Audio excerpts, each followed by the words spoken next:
Eu não sei se resolve aqui funções vitais, mas a experiência aqui do interior diz que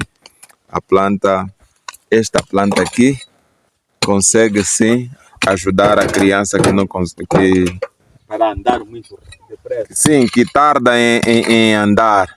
Nasceu. Aqui nós chamamos chicata. Chicata nasceu, passa uns 9 meses, não dá nenhum sinais de engatinhar, ou então se senta, não consegue começar a levantar, e então eis a solução.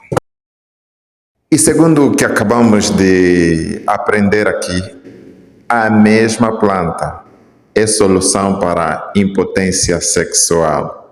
Tchotachan. Yami. Quer ver? Ao mutondo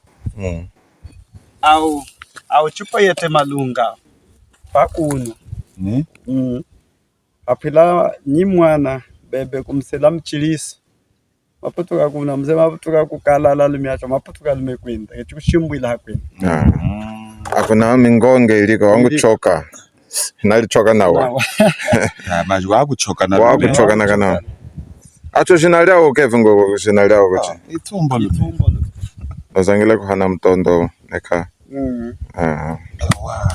Chinape. Esse também é cultural, não pode falar, não pode passar a receita sem que a receita é normalmente vendida. Não se passa assim. Não se passa assim, ainda que seja por um valor simbólico.